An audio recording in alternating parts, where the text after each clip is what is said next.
Welcome to the Creative Play and Podcast Network. Join us as we review our favorite RPGs, collectible card games, MMOs, video games, PC games, and bring up interesting topics and things that we'd like to share with everyone. Sit back and enjoy the show.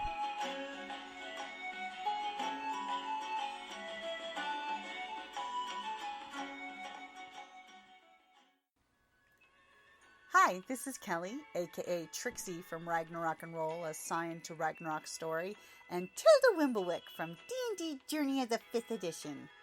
First off, I would just like to say thank you to everyone for listening to our varied adventures, as well as for rating us on iTunes and rpgpodcast.com.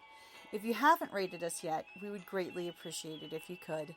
And if you're looking for more ways to support our efforts, we are now on Patreon, a great site where you can help us continue making more podcasts, as well as some special surprises for our patrons. If you can, please look us up at www.patreon.com/cppn. Every little bit helps. And again, thank you for listening. Hey guys, Jim here from Creative Play and Podcast Network. Just want to send a big shout out and hi to you guys. This week is going to be our special TusCon 42 week because we spent an amazing weekend last weekend hanging out with a bunch of our friends, enjoying the con, just relaxing. Good time had by all.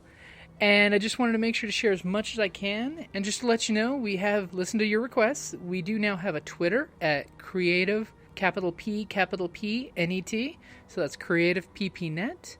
We now have a YouTube channel, which we just made up and put some videos that we recorded at the convention. That's going to be for YouTube. It's going to be, look up Creative Play and Podcast Network. We come right there as the channel. If you like it, hit subscribe, like some of the videos. We've got some really interesting stuff there. If you are of the adult persuasion, I would definitely say check out the Tippy Tea Part 1. You get to see some adults having some adult fun, having some tea dueling, and just general blast of a good time. And also, there's a big tip there. TusCon 43 next year, we're going to actually get to see George R.R. Martin in person. He's going to be down here in Tucson. So if you guys are a fan of his books, and quite a few of you are, or his TV show, come on down to TusCon 23. It's going to be amazing next year, pretty much around the same time. They always host it around October 31st. Come on down. We can meet in person. By all means, if you want, we can hang out, and we can see George R.R. Martin together. And for the Halloween costume contest, we've actually got some video of the winners for this year, and I'm definitely thinking next year's costume contest is going to be filled with White Walkers. And maybe Jon Snow, but definitely lots of White Walkers. So I'm going to go ahead and throw some of the panels that we've listened to, and by all means, hit us up on Facebook, YouTube, or Twitter, all on Creative Play and Podcast Network, and we'd love to talk to you. And here's the show. Happy people. Good morning. The doors will be locking in 90 seconds. Welcome to the Murder Dome. Anybody else want warning? I'm good. Got it. Thank you.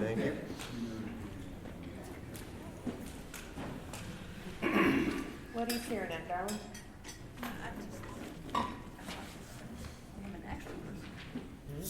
We do have an extra person. Who's the extra person? No, it's We- not me. I'm scheduled for it. We've acquired Eric Flint. Hey, Yay. awesome. Oh, it One, really is. 2, 3, 4. No, there's 5 on the list. So actually, we're all here. All right. Eric Flint from No. 1632. Do we have a moderator? I'm looking at Not it.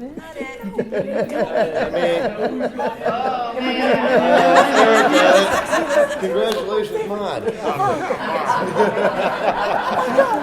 I do enough of the moderating stuff at Wild Wild West, guys. Doesn't even have the panel description. He doesn't have. All right. Yeah, I will be what passes for a moderator. Yay! Which means we will start now. So everyone quiet now. Fangirl. I will do the usual introduction thing, but everybody, keep it brief. So start here and go down and explain why you're qualified to speak on a panel entitled "I Will Kill You." My name is James Breen. I'm local here in Tucson, owner of Dreadnought Radio. do a little bit of short story writing. Recently I've been doing more radio plays, and I just love coming up with ways to kill people who I think would just irritate the hell out of my characters. So, My name's Eric Flint. As of right now, I have published, it's either 49 or 50 novels, I'm not sure which. And of those 49 or 50 novels, there's exactly one in which I didn't kill anyone. Was it a murder mystery? It was a science fiction, hard SF adventure, and the gag there was, for those of you familiar with Baen books, has been a running gag for years of authors killing off Joe Buckley. Joe Buckley is a real fan. He lives in Boston, and the tradition got started many years ago. I have killed off Joe Buckley twice in gruesome ways, and the gag in this novel was that we kept Joe Buckley alive through 4 catastrophic accidents. But to keep the spirit of the story proper, we didn't kill anybody else off. 40 years from now, there are going to be panels at WorldCon arguing about this our typical trickster figure named Joe Buckley that everyone thinks he means. Who was he? I'm Seanan Mcguire. I am the official Syphilis Stabber. It is an appointed position. I was appointed by John Scalzi. The only way that you can take that position and my badge from me is to meet me in the Murder Dome. You want to do that, and I like killing people. Hi, I'm Weston, Ochse. I've written 26 books, and Billy Pickett has been killed in every single one of them. For those of you who want to know who Billy Pickett is, he's the guy who beat me up when I was in 5th grade. that fucker was 6 feet tall, and I was just a regular 5th grader. So I wasn't able to get back at him then, but I've been killing him off in new and efficient ways ever since. Hi, I'm Yvonne Navarro. I've written 20-something books.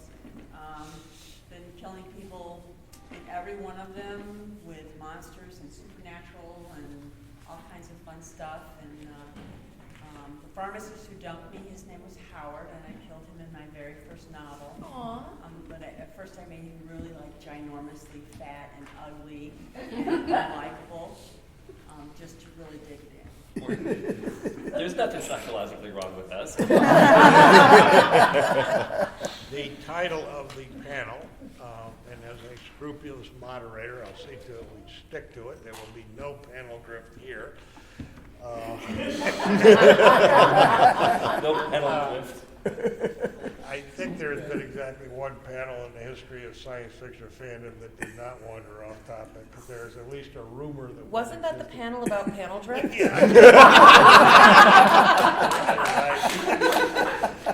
So anyway, the title of this one is My Favorite Way to Kill Off Characters. So we will, starting from that end, please explain what your favorite way is of killing off a character and why. I think I like to burn them alive. It's just because it's so fast, and because I had an angel do it to an evil shaman once, and she just basically embraced him and just burned him alive, and it was medium fast, and it was kind of smelly and smoky. It was good. So first you flay the skin. Then you drag them on gravel. Behind a slow-moving car. That's all. I like diseases. No. I know, right? No one is surprised. And the nice thing about that is it's the gift that keeps on giving, right? Like, you can all run away from a fire. Well, you've taken the disease with you. And you can only really drag one person at a time behind a normal-sized car, 3 if you've got a big haul trucker. But I can infect the entirety of Disney World with immunodepressant smallpox in like 6 minutes. We got this thing out for Disney World. Oh, I love Disney World. It's one of my favorite places in the world. But holy shit, bears, that is where the immunity, we're all going to die. Disney World is where it begins. Because in July in Disney World, everyone flocks all the time to these misters that they have set up in front of various places. All of the misters draw their water from the same Disney-controlled reservoir. The Disney-controlled reservoir can be accessed through the back road that runs between them. I don't think somebody thought this out. There's a gate. To get to the gate, you have to turn left as you're heading down the access road toward Epcot. When you reach the gate, it's November now, so the current passcode. Yes, exactly! Like, it is so easy to do. It's not quite as easy as getting to the snake pit, but Disney has their own on-property snake pit. I got to go to the snake pit, and it was amazing. So yeah, Disney World is like, I can destroy humanity if you just give me 15 minutes and a small vial. and we're concerned about people getting on planes. We need to keep Seanan very happy. I'm sitting next to As long as you're between me and her, I'm good. Circle, dot, dot. Now you've got your cootie shot. Ironically, I don't actually particularly enjoy killing characters. No, I don't. I have a very low body count of major characters. I've actually really, in those same 49 or 50 books, I've only killed less than a handful. Although I still get fans mad at me for every single one of them. And fans will always tell you got to kill off major characters. Yeah, but then you do it, and they never forgive you for it. Well, that's because you killed off their favorite character. Well, my problem is specific. Because of the kind of books I write, a lot of them have major battle scenes in it. And that means I've got to figure out battle scenes. And my wife can always tell because you say, oh, you're grouchy. You got to write another battle scene. Don't you? And it's because you've got to figure out a way to kill off a whole bunch of people. And it's got to be different from every other way you've done it. And it's kind of tricky to do it. And what I find is what I'm really most looking for is certain emotional impact, not the exact actual way I'm killing someone off. What's going to determine what I do is the second time I killed Joe Buckley, I killed him in one novel, 1632 series, rather heroically. He's fighting against a maniac and he gets, strangled. The second time, I wanted to kill off Joe Buckley in the same series. This is tricky. So the second Joe Buckley was a highwayman, but just because I wanted to give Joe a hard time, because he is a friend of mine, I had him be a notorious highwayman who got drunk and fell off the pier and drowned in the Thames. Very inconvenient. So that's part of a joke because the cover of that book it's a takeoff of the anatomy lesson by Rembrandt, and the corpse is Joe Buckley. He sent a photograph of himself lying flat to the artist, so the artist could draw him. And all the characters in the cover illustration are different Baen authors who have killed off Joe Buckley. Can I cause very brief panel drift? Why the hell is Baen killing Joe Buckley? Like, what happened? There was a bet. There are different stories as to how it got started. One story is that he beat David Weber in a game of spades and David never forgave him. Another story, which David claims is a real one, is that Joe Buckley caught him in an error in one of his novels, and in retaliation, David Weber killed him off. However it got started, it then just became a running joke. So John Ringo decided to kill him off, and he did it several different ways. And then it just, one author after another started doing it. That's fantastic. And it just became a kind of house custom. And if you're going to be an established Baen author, you've got to kill off Joe Buckley sooner or later. And so I killed him off in 2 stories. And then, like I said, Reich and I kept him alive through a whole trilogy. And it's just a joke. I mean, it's literally a house gag, but Bain is the only publisher that really has its own fan base that hangs around and discusses, so they're all in on it. And fortunately, Joe himself, he's from Boston. He's got a real thick Boston accent. He's in on the joke. So he plays part of it. It's just a lot of fun. That's all. great. Yeah, it is. Sorry for the panel drift. I just really wanted to know, and you kept bringing it up. Yeah, no, so that's how that happens. So you have to give some thought to how you're going to kill off Joe Buckley. It's usually done very, very gruesome. This is really the Joe Buckley panel. Yeah. But in other deaths I've done, what I'm usually trying to do is figure out a way that's going to dramatically heighten the scene. So the specific way the character dies, I don't know how to put this. I'm not looking so much for the way they die as for one of my favorite ones, for instance, to give you an idea, is I've got a battle scene in which the general is talking to his aide because he's losing control of the battle. He really wants the aide to do something, and the aide gets shot in the head. And the general starts cursing him because he got killed, goddammit, and now he can't do what he wants him to do. It's that kind of thing. And just figure out something that makes it striking. What's hard to do, honestly, is not make it. There's only so many ways you can kill somebody, honestly. And I know if you're just thinking of casual homicide, it doesn't occur to you, but when you're killing people off wholesale, which is what authors tend to do, you have to start thinking of how many different ways can I bump somebody off, because your fucking fans will follow this. They'll catch you if you just file off the serial numbers, and they will give you a hard time about it. Anyway. I like to do it in one of two ways. Number one, make them walk the plank at 20,000 feet. Tends to do the job pretty well. But if it's someone who's really just irritated and pissed off one of my characters, it's torture.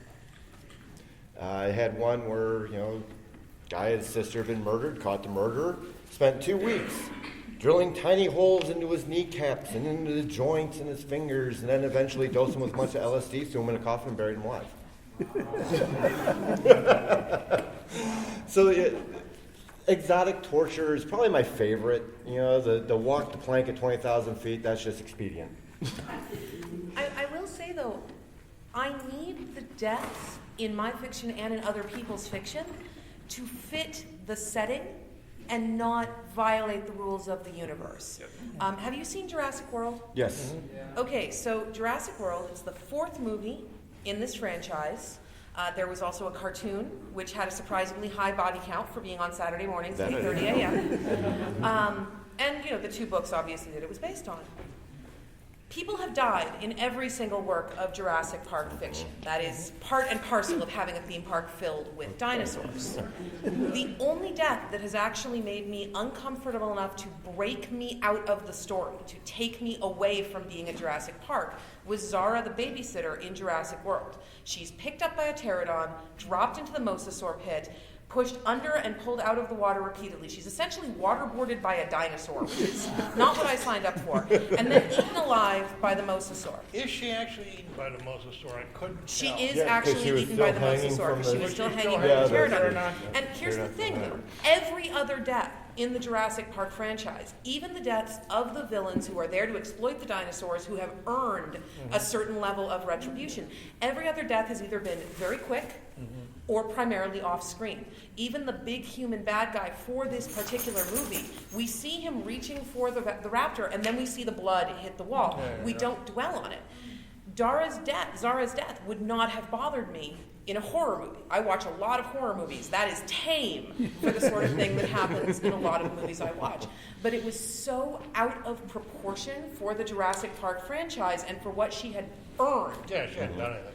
That it bothered me very viscerally. I remember the second time I saw the movie. First time I didn't really catch it. Second time, I couldn't quite see what happened, so I thought, well, maybe she didn't get killed. I couldn't quite, because it all does happen pretty fast. Yeah. And I thought, well, they must have had her survive, but then she never shows back up in the movie. The death that bothered me in the movie, and this is because it's the reason that my wife often hates going to movies with me, is because I tend to be obsessive about, does this plot make sense? And the killing in Jurassic World that I emotionally enjoyed but really irritated me was when the Mosasaur leaps out of its tank and kills the monster.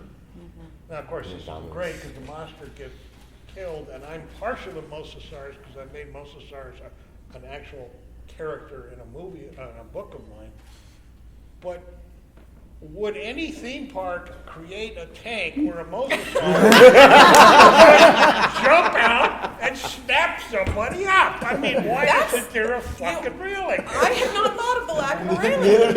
So It that bothered me. No, that would bother me too. So we have one death that doesn't work with the plot. Logically, there Right. should not have been an easy access for the Mosasaur, and one death that doesn't work with the It franchise. doesn't work dramatically, no. Yeah, if I'm reading one of your books and everyone that's died has been shot in the head because it's a bullets war. It's very clean. It's a bullets war. It's the reason I stopped reading Edgar Rice Burroughs' John Carter of Mars book. Is because I'm going to ruin these books for everybody. Everybody always gets stabbed through the heart. That's not easy to do. It's the only way anybody gets killed in a John Carter is he gets stabbed through the heart, and after 4 books, it drove me nuts. It's like, huh?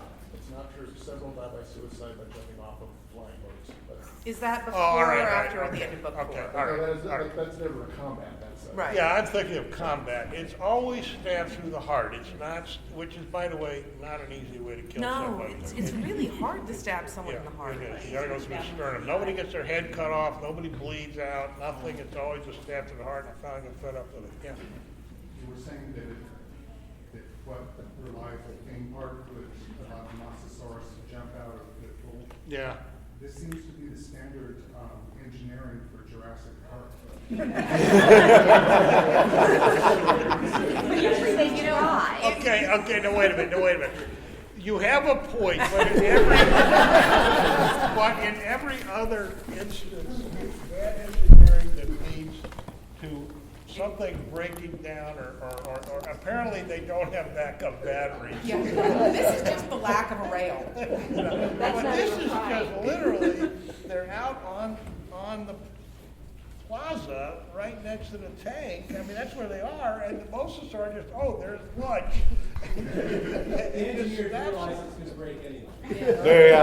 Thing's so big, you put a rail up to crush it. Yeah. I got to admit, if they open Jurassic Park tomorrow, even with a million big signs saying "warning," you will just die. Like, this is actually a population control measure. I would still have purchased my ticket to the park. I just feel like I'm a hug me a velociraptor. That's how I go. The funny thing is, I actually like the movie, but it's because the act, I just found the acting was good and I enjoyed the characters. I mean, so I enjoyed this movie more than I did, not as much as I did the very first one, but more than I did the 2 middle ones.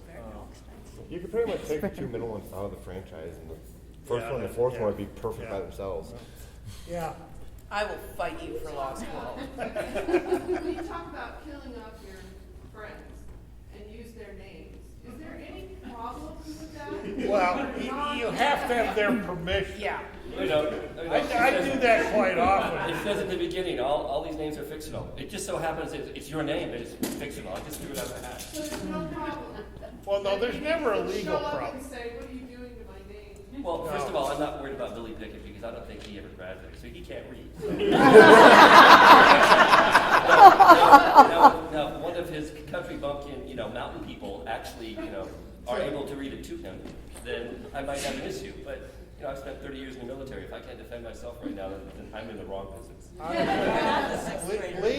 can actually tell you legally how it works, is that as long as you can't be accused of violating someone's privacy. Now, what this means is that if you name someone and then indicate where they live or something which would make it possible for someone else to locate that person, then you can be in legal trouble for violating someone's privacy, unless they're a major corporation or someone who's already a celebrity who basically has tacitly given up their privacy anyway. So I can write a novel in which I put General Motors in it, and they can't sue me for violating their privacy. But if I wrote a novel that named my local taco stand in such a way, I'd better have their permission, because they can claim, hey, I'm just a little local store, and you just plaster me, all over. Now, if you're gonna kill somebody, nobody can copyright their name. You just can't do it because there are only so many names, there's too many. So, you know, any character you kill off in a book, unless it's some name you completely invented, there's going to be somebody in the United States probably, or certainly in the world, who's got that name, and they still can't sue you. Now, this is different from what's called tuckerizing someone or redshirting them. I do this quite a bit. I'm sure other authors do too. I know other authors do. You must have done this, haven't you? Oh, I've sold a bunch of tuckerizations for charity. Tuckerization charity. That's typically the way it happens, yeah. Con will have a charity and people will bid, and if they cough up $100 or $200, they get, you know, Seanan will kill them off in one of her novels, or I will, or somebody. And then, of course, there was their name there. And you've got witnesses that they've volunteered for it, so they can't come forward. I have held a couple of auctions online on eBay where I named villainous characters after the highest bidder, and they gave the money to dog rescues, and they always came with a warning. You know, this character it's not going to be a good character. And one of our friends bought the name of a really rotten kid in Highborn, and he won the auction. And I said, okay, well, it's a female. You know, he said, name it after my daughter. And I said, Bob, are you sure? Because, you know, this is not a good character. She's really. And he said, yeah, I'm going to give it to her to read when she gets home. That does actually take us to one point, which is when you're writing, when you're tuckerizing people, putting people in, consent is important mostly for the self-defense angle, whether it's a legal thing or not, being able to say, no, Yvonne gave me permission to do this. But you never want to write in a fanish enemy. Like, Yvonne and I have a big fight right now because I hate your sweater and you hate my hair. We're enemies now. If I then start killing off an Yvonne in every book I write, I'm going to look like a petty bitch. It's just that simple. And people are going to notice, and they're going to say some stuff, and I'm not really going to have a defense. So, you know, make sure that your villainous characters, if they're based on real people, are coming in either with consent or from a position very, very far from fandom. And it's probably a good idea not to routinely kill off editors and publishers. That's after letting your books play off. You know, you might eventually want to sell something to them. So I was curious about, you know, are there rules about killing off children and animals, and have you done it, and how you kill it? So for my SEAL Team 666 series, Thomas Dunn put in the contract that I can kill as many people and as many children as I want, but I can't kill the dog. It was in the contract, period. Can't do it. Now, personally, I wouldn't have killed the dog, and I might have heard it, but I would never kill the dog. Well, yeah, there has to be some, you know, some tension. You know, not everybody lives. Just that's what works. But I do have a problem personally killing children. Now, when I killed 4 billion people in my last book, when the aliens invade the planet, that wasn't me, that was them. But still, children I don't like doing. I still remember the start of Dead Cell. Oh, God, yes. Oh. I mean, it was almost physically painful for me to read that. Yeah. People will take killing animals, like people, on the scale of what can you kill, I have had literally no one get mad at me for wiping out most of Europe. No one cares. I have had a couple of angry notes, of angry letters and angry interactions about killing kids, because I've killed some kids. You kill one dog. Holy shit bears. Like, it's a zombie apocalypse that affects anything mammalian over 40 pounds. Golden retrievers are basically a zombie infection delivery system. That's what they're for. I have gotten angry letters. I had one person report me to the SPCA because I nearly abused my animals. I've had people come up to me at cons and say that they're going to teach me to love dogs because I clearly hate dogs. Remember the not Dawn of the Dead, but was one of the following movies where the zombie virus affected everything but not dogs. Remember that? Oh yeah, that was Dawn of the Dead. They sent the dog across the street to the gun show, gun shop. I guess it was a remake or something. It was a remake. But yeah, people are very unforgiving of killing animals. I have one series that has talking intelligent mice that are basically people. That they're playing, they're just mice. And I've killed one mouse, and holy crap, the hate mail I've received on killing one mouse. It's a mouse. I cried too, but you can't just keep going into these horribly dangerous situations when you're this tall and have the self-preservation instincts of a toaster and expect not to eventually die. William, do you have a comment? I've always written one series that Dave Freer and I wrote. First book's called Rats, Bats, and Bats. It's got intelligent rats and bats, but nobody cares if we kill them off. Even though I think they're really nifty. But yeah, it is funny what people will get sentimental about. There was a movie, The Professionals, I saw years ago, which I enjoyed, starred Burt Lancaster, and he gets in an argument with another character who's upset over the fact that what they're planning to do is probably going to kill some horses. And he says, it's one of God's dumbest animals, and we're going to be killing a bunch of people at the same time. It's true. It's how people react. I have never killed off named children that I can think of, or dogs. I mean, a lot of them get killed off just as part of, The environment. there's bull eye hits or something. Obviously, it's going to kill a lot of kids and animals. But I can't think of any story I've ever written. And the reason in my case is that's when my own sentimentality is just that what's the romantic point of developing a kid as a character in order to kill it off? I mean, or him or her off. It's just, I can't. I've never had a story where it came off. I will forgive it with both kids and animals if it's logical. Yeah. Again, the second Jurassic Park movie, you have that beautiful shot of the T-Rex standing up with the dog, with the chain hanging from its mouth and the doghouse at the end. And having been in suburban areas where people chain their dogs to their doghouse, I'm like, that is a beautiful warning about don't chain your damn dog. A T-Rex will come along and I am down for that. That actually made beautiful dramatic sense. It fit in the scene. It was funny. It was not gratuitous. But if you just have your psycho killers stop hunting co-eds to go into the pet store and chop up some guinea pigs, I'm not so much with you. Weston? Yes. What about killing off members of known organizations like ISIS or OMGs? Do you ever worry about that coming back? No. No, I really don't. First of all, I don't know anybody in ISIS, so I'm just making up names. So, but I'm really not concerned about it because once again, they fall into the Billy Pickett category. I don't think they do. And if they do, they're certainly not reading what I write.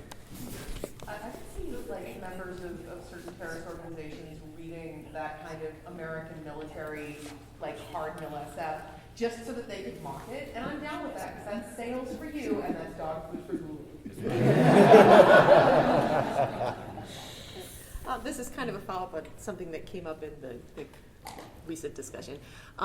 After you have killed a character, how do you feel about it? Do you kill them? Do you feel you're crying, or are you sometimes happy and you're like, my readers are going to hate me for this, or that was the best ending for that character? How do you feel when you're writing it? And I'm sure it varies, but.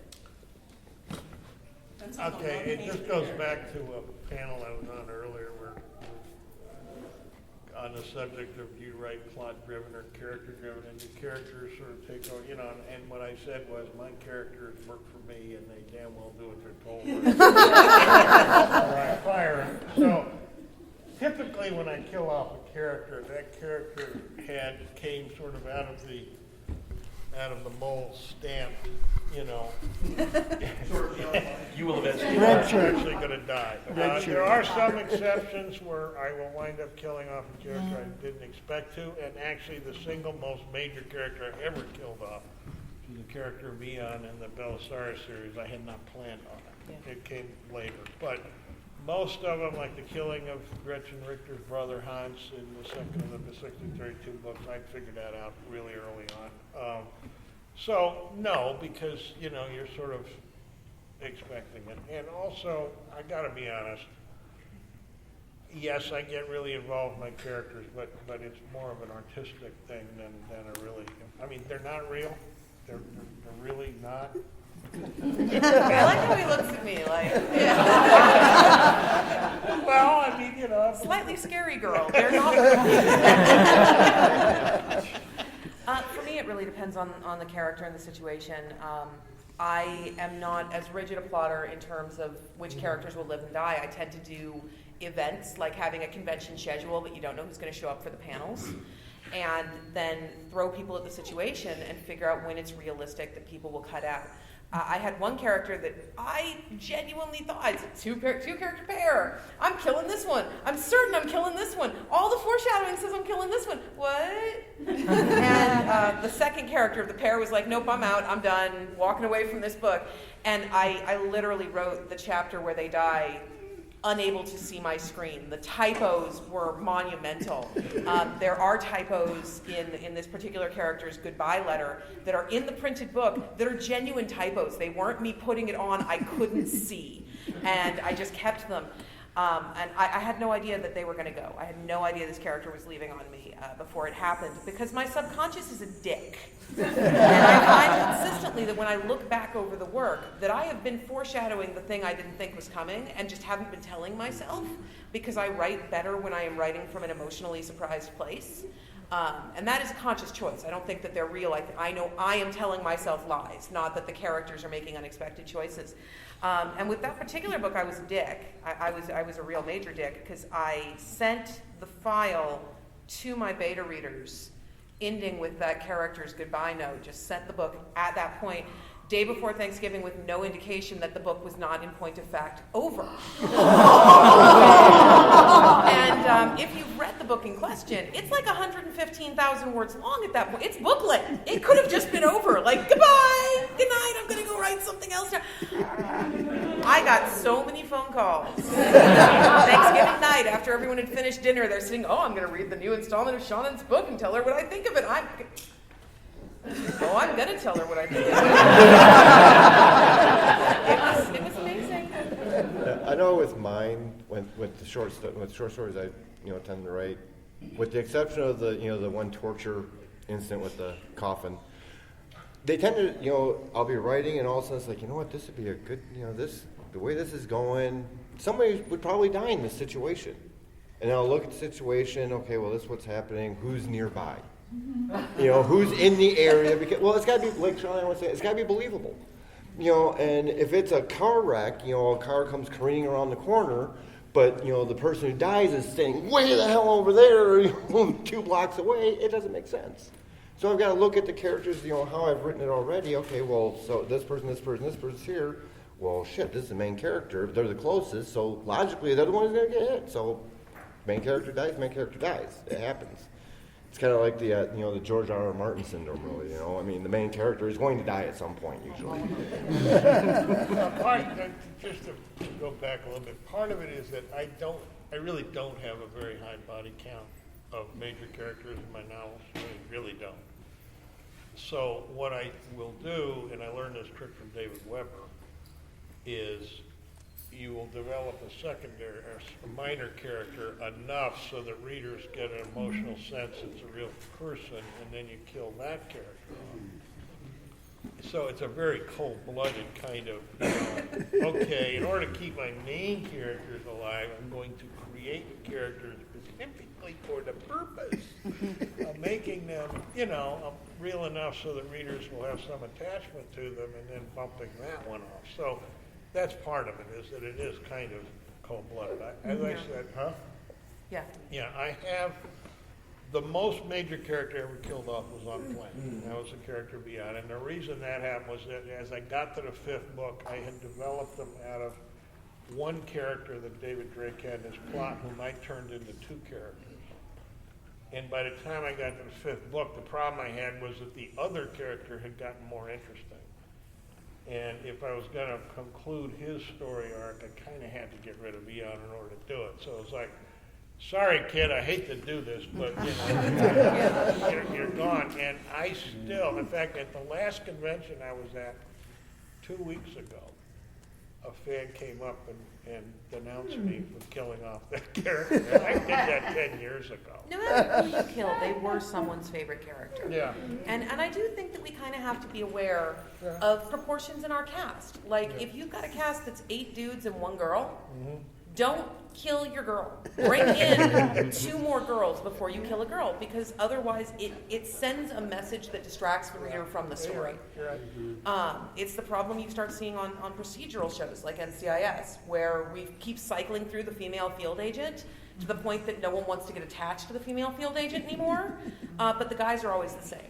So we do have to be aware of the makeup of our cast, and I think that's part of where... No, it is true. I once had this is unrelated to killing, but I once had a convention a few years ago. I had a fan who's, she makes jewelry, and I'd seen her at several, she's, sort of friend. She came up and she said, Eric, I really like your books, but there's one thing that bothers me. And I said, what is it? She said, where are the queers?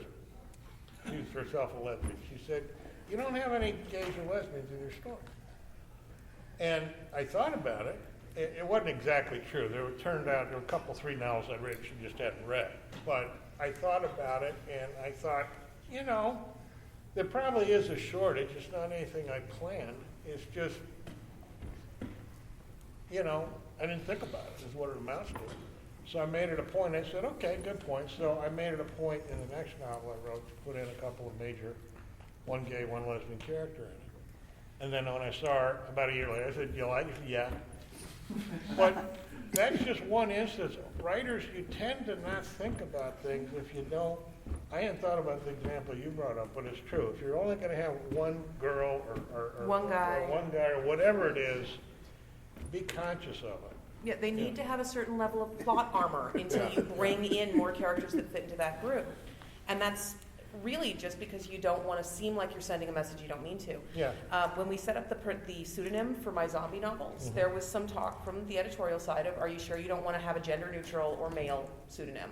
Because it is easier to sell zombie stories still as a man. Really? Yeah, it is. And that's a completely different panel.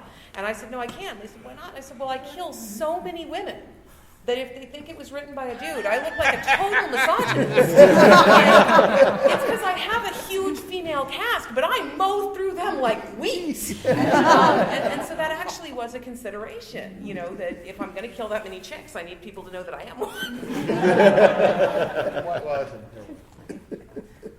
I saw that the first character that you mentioned was a specific complaint of one of the people that I recommended feed to. Yeah. But how did you feel when you killed off the first character? I knew that was coming. That was a planned death because I don't think you can go into a zombie situation with a cast of more than 1 and not lose at least a third of your cast. So in that particular situation with those 3 characters, we always had the protagonist, the deuter protagonist, the secondary protagonist, and the spare. And that was the spare. And actually that character was the spare for something that I think leads a lot of us to killing people, in that they were too useful. Like, that character is explicitly set up and comes up throughout the series when other people are talking about tech problems as a goddamn genius. The things that they could do with tech, no one else in that setting that we have dealt with has been able to do with tech. You've always needed 2 or 3 other people to be able to accomplish what that first death could do. And so killing them was necessary, because otherwise it's like, well, the CDC has locked down this facility and we're all going to die. I hacked the system. How did you hack the system? Magic and rainbows. How the most knowledgeable person on Survivor always gets voted off first. Oh, yeah. Get rid of them. Yeah. I have a question. There's one Repairman Jack book where the writer clearly hated a certain group of people, the people who exploit children. And so we had all these CEOs gathered in the building and blew them up in fire. And you could tell there was a lot of personal anger and visual fulfillment in that scene. I was wondering, have any of you ever indulged in, I really hate this kind of person, I'm going to kill him off. And I'm going to write this character specifically as the kind of person I hate. I'm sure I have. Oh, yeah. I can't think of it offhand, probably because I've probably done it dozens of times. Army lieutenants. Anytime I introduce an Army lieutenant and everything, you just know he's been done.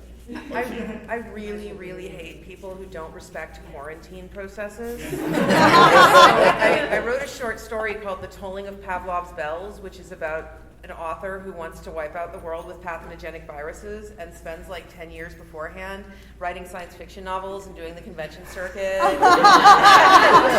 trying to convince everyone that quarantine is unnecessary and for silly little babies, and does a very good job. And then no one came to my book signing after I put that one out. It's not that I hate you, it's that I hate people who don't wash their hands and think that they can come over to my house when they have the flu. I don't, just because I don't actually have all that many outright villains in my books. I did have one in the Belisarius series, and I lovingly kept him alive for 5 books until I gave him a really gruesome death, but that's actually unusual. So usually when I'm killing, well, the book's out now, so it's not a hidden secret, but we pretty well kill off Cardinal Riccio in the last book, and I didn't have any particular animus against him. It's just there were good plot reasons why he had to go for the series as a whole.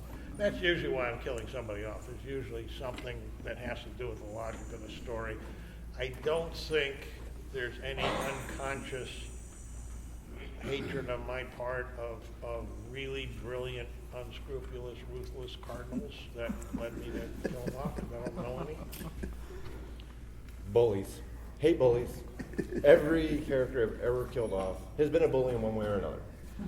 You know, and not necessarily, just beating up the weaker guy either. I mean, it could be the guy who's like, you're a dork, he's a bully, he's gonna die. So if you ever find any of my short stories, which, some are actually still online somewhere, you will see that, if you see the guy, he's like, picking on everybody, he's gonna die. And it's going to be very gruesome and tortured, because they are the ones they feel really deserve it. That's right. And it's usually at their victims. Yeah. You first, then you. Do you have a particular death that you were both proud and ashamed of writing? Say that again. Do you have a particular death that you are both proud and ashamed of writing? I'll have to think about that. It's the shame part that's hard to think of. Proud, yeah. There are characters I really regret having had to kill, but I've never killed anyone just to kill them. So there are deaths I'm super proud of, but there's nothing that I'm like, I feel so bad that I did that. I have one death I regret. I can let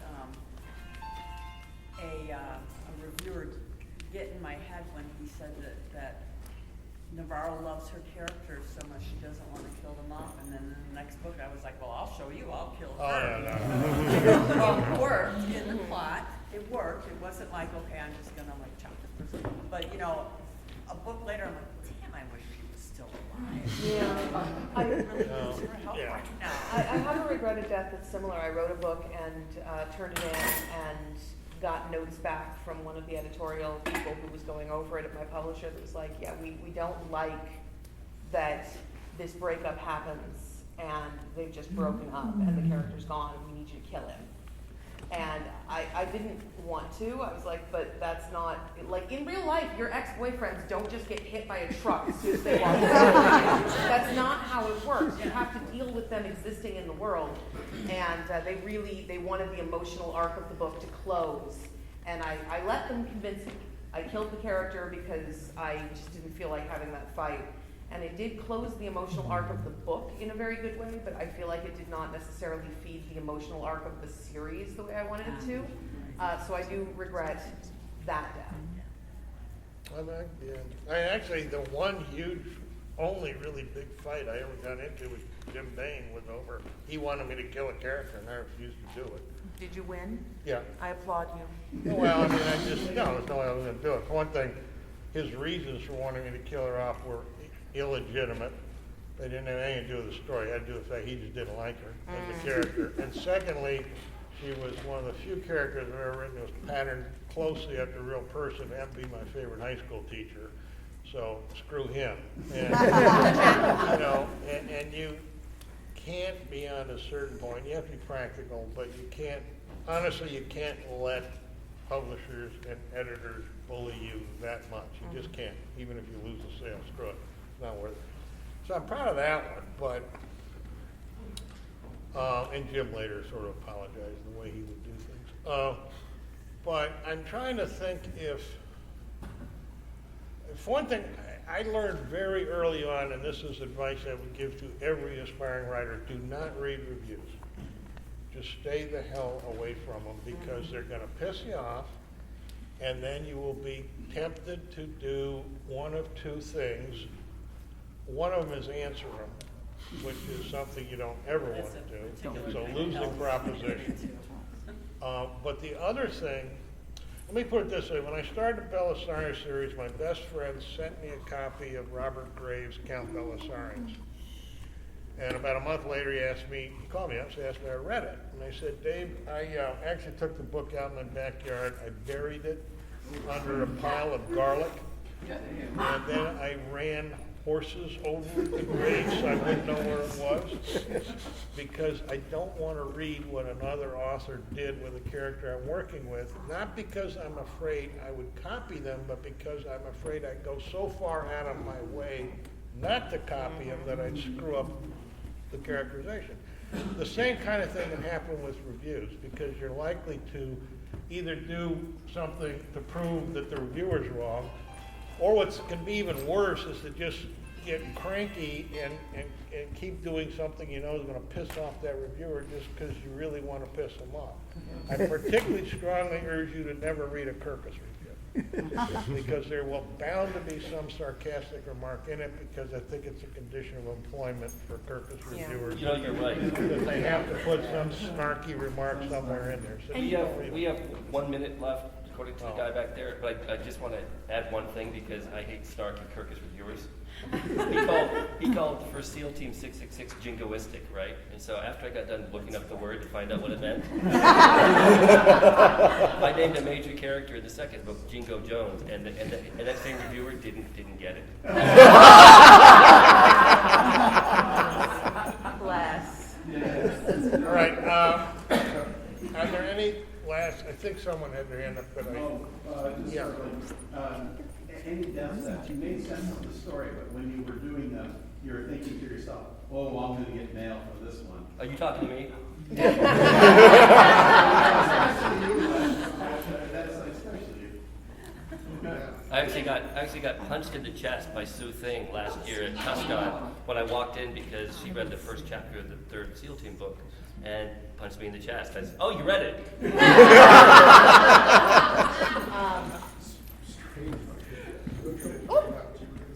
I really liked about those books. I mean, these guys being very dangerous, but of course they're going to be dying. Well, it wasn't one of the guys,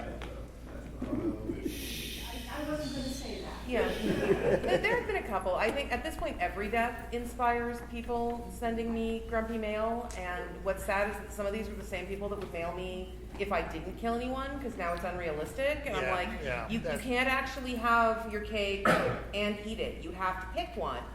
I recently wiped a character from existence because they had acted against their essential nature in a way that violated the rules of the universe.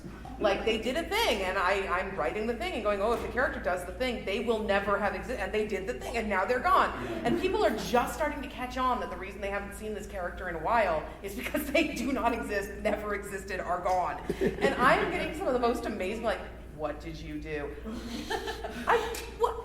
You can't do that. I can't sew! Rabies for everybody. Rabies for you. Okay, I think we have reached the end of our time, so thank you very much. I hope you all enjoyed TusCon very much. And I really hope you enjoyed drinking the water here at the hotel. Now I'm scared. Coming from you, that scares me. And you have ruined me ever going to Disneyland or Disney World ever again.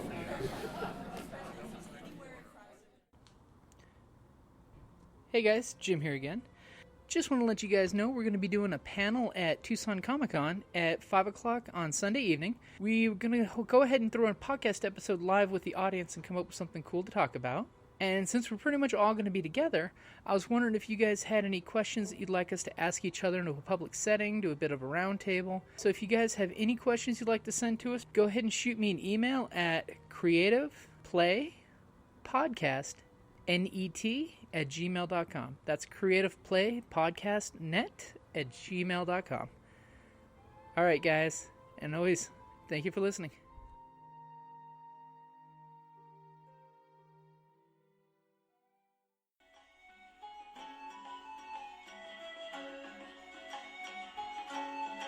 Thank you for listening to the Creative Play and Podcast Network. And feel free to enjoy our other shows, such as D&D Journey of the 5th Edition and Scion Ragnarok and Roll, a Scion hero to Ragnarok story. Thank you for listening.